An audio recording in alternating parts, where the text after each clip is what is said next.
The Joe Rogan Experience. I've told this story before, but I'll tell it to you. He's the reason why this table's this wide.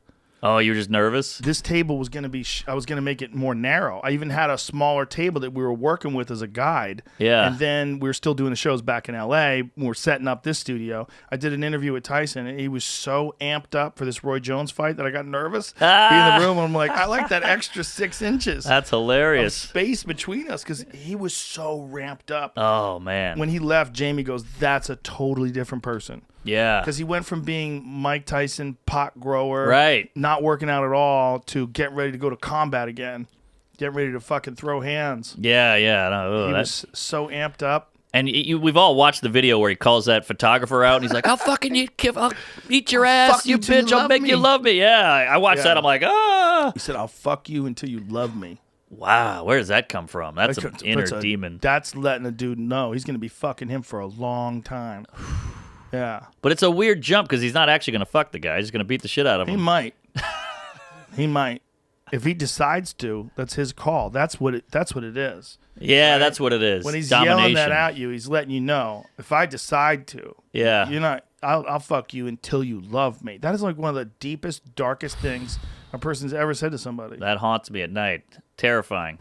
But Plus, back then, I mean, he was in his prime. Oh, yeah. That was, post-prison. I think that was the Lennox-Lewis fight. I believe that was the press conference for the Lennox-Lewis fight. So that wasn't exactly prime, but we didn't know that yet. He was kind of still in the area of, like, he had already lost to Buster Douglas. Right. He might have already lost to Evander Holyfield. I think he did. I don't know. Just amazing that there's people on this planet who are like, oh, I'll fight that guy. They're looking at video footage of this fucking killer, and they're like, yeah, I'll take him.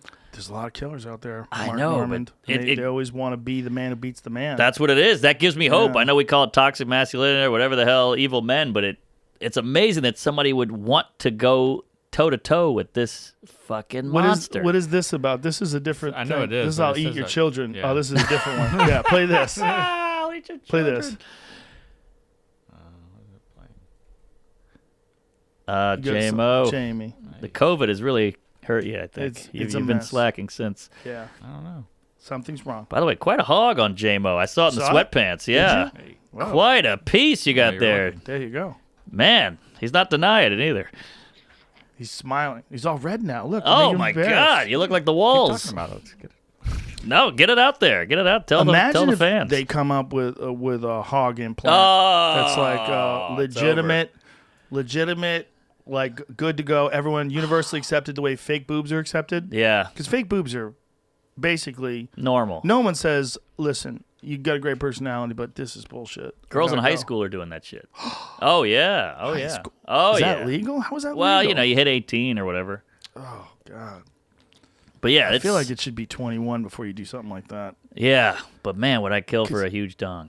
How big would you want? Well, you're there's rumors about your cock and balls there, but I used to have a bit about big dick pills. Yeah, if there was big dick pills, it would take about 30 seconds for the first guy dive into overdose. No one's gonna take just one. If a pill makes your dick bigger, we'd be thinking like, how many do I take before I get a stroke? Give me one less of that. And let's fucking do this. I'm like, it would change the shape of vaginas because there would be no regular dicks anymore. There we go. Here we go. Digging the big dicks. With Mike Tyson, who's standing by with Jim Gray. Jim? Yeah. Okay, thank you, Steve. Mike, was that your shortest fight ever? I bear witness there's only one God, and Muhammad's blessings and peace be upon him as his prophet. I dedicate this fight to my brother, Darabam, who died. I'll be there to see you. I love you with all my heart. All praise be to my children. I love you. Oh God, man, what? Is this your shortest fight ever? In any time, amateur, professional ever? Jim Gray hanging in there. Yeah. I don't know, man. Yeah, Lennox, I'm coming for you. Mike, is it frustrating to train like you did and then have this in 7 or 8 seconds? For this fight, I only trained probably 2 weeks or 3 weeks for this fight. I had to bury my best friend.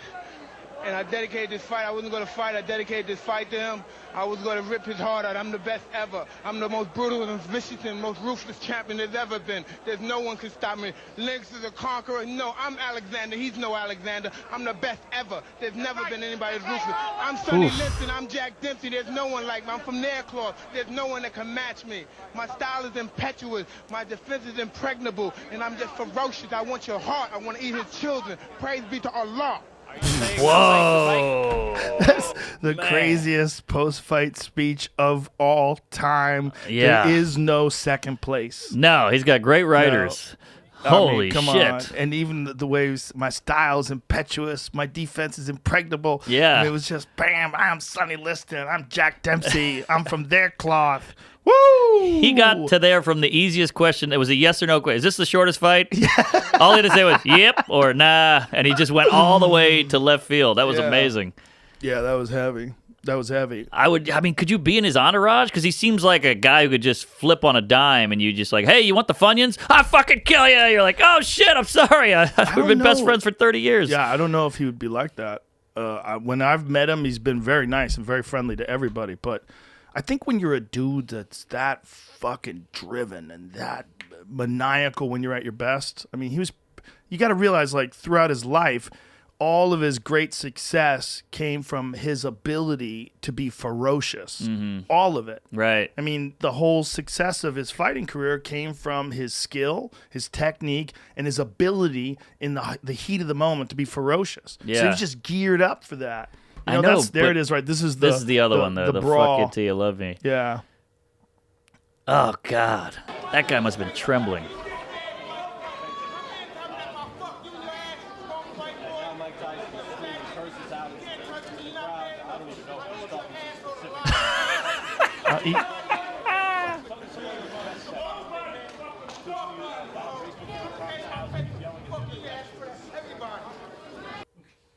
Heavy. I mean, how do you go back to the green room with that guy?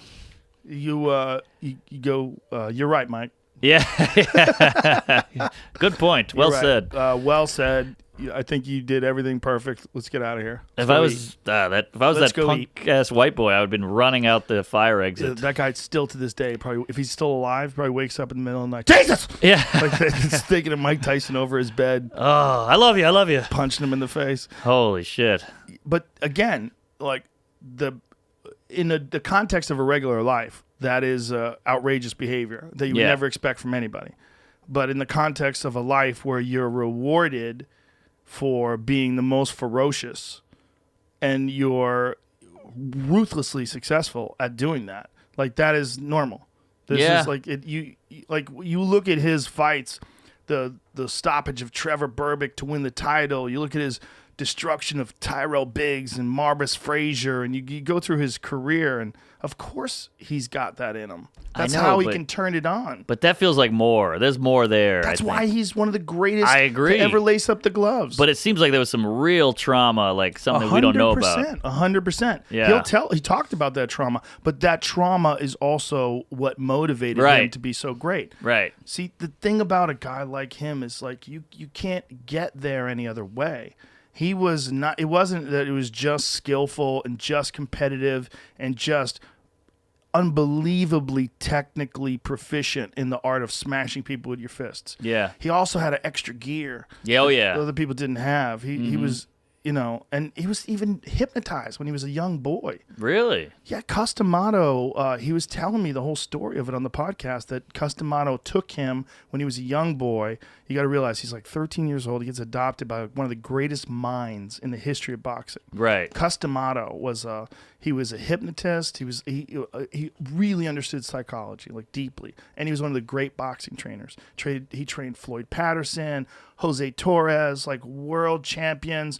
He's in the game forever. Yeah. And he was always looking for that one great fighter, and he found it in this 13-year-old kid, and he knew right away, because this 13-year-old kid was 190 pounds. 13. Yeah. 190. Jacked at 13. That's crazy. That's more than me. And just had incredible natural ability and drive, and was getting praised for doing something finally, whereas all of his life he's getting shit on and dismissed and locked in jail and all this different stuff. Now all of a sudden he's getting praised for it, and Then he's getting hypnotized. He's getting hypnotized by this guy who's telling him, you don't exist. Only the task exists.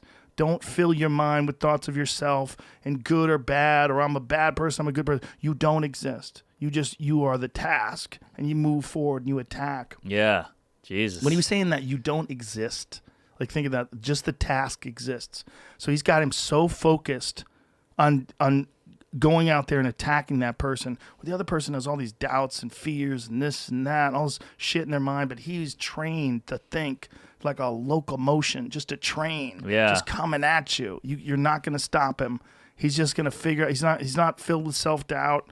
He's filled with confidence. He's filled with knowing at the end of him smash you in the face, you're going to be lying on your back, and he's going to get that amazing good feeling that he gets every time he does this. Right. So every time he smashes people, he gets this incredible feeling. So he's dedicated, just like we were talking about lazy comics, that lazy comics can become like actually disciplined when they want to get their act together to do stand-up. A fighter is so motivated by that great feeling of winning. That you just become, the more you feel it, the more you want it, and the more disciplined you get, and the more you drive towards it. And that was him. I know. Plus, then you had that guy with all that hypnotic shit, and then fame, and then money. I mean, that's a bad gumbo. It's a bad gumbo. And look what happened. Well, he's okay now. He came out on the other side, an interesting person. He really did. That's true. A lot of people don't come out of it. Particularly before the fight. Like before he had signed on to the fight. The first time I met him and talked to him. I'd met him before the UFC, but the first time I talked to him on the podcast, he was an interesting guy. He's like a very thoughtful person. He thinks a lot about things. But then he's got that switch. And he turned that switch on before the Roy Jones fight. You can tell. Which I think he won. Yeah, if it was a decision. Yeah. For sure. But there was no decisions, I was trying to see if anybody knew who Mike was yelling at in the crowd there. Oh. So I Googled, and look who was in the crowd doing a special report. Oh, shit. Live. He was doing it for the Tonight Show with Jay Leno. He's like a whole week of shit there. Oh, my God. Good and eye, Dave J-Mo. is there, like, talking to tons of people. Look how skinny Dave is. What a gig. He's a young Dave. You got to bring this up when you see him tonight. This is He's amazing. talking to Lennox. I don't think there's a part where he's talking to Mike here, at least, but Probably for safety. he may or may not have been the guy who's fucking yelling that. No, he's a white boy. Oh, okay. That's right. Okay. And Dave would never yell out a stupid... No. No, I know. I was just, there's joking online. He was yelling at Jim Brewer. That's amazing. It's a lot of people are listening. They're like, who are you talking about? Dave Chappelle. Right. Sorry, A folks. skinny, young, Very young goofball Dave Chappelle. Chappelle. And they're playing rock, paper, scissors. And he just jacked Lennox Lewis. Rock, paper, scissors. I got the champ. Remember you were a young comic? You'd take these weird gigs? East Coast Yeah. bitch. East Coast bitch. That is hilarious. Wow. You forget the body of work. People have just done so much in showbiz. Catch new episodes of The Joe Rogan Experience for free only on Spotify. Watch back catalog JRE videos on Spotify, including clips. Easily, seamlessly switch between video and audio experience. On Spotify, you can listen to the JRE in the background while using other apps and can download episodes to save on data cost, all for free. Spotify is absolutely free. You don't have to have a premium account to watch new JRE episodes. You just need to search for the JRE on your Spotify app. Go to Spotify now to get this full episode of the Joe Rogan Experience.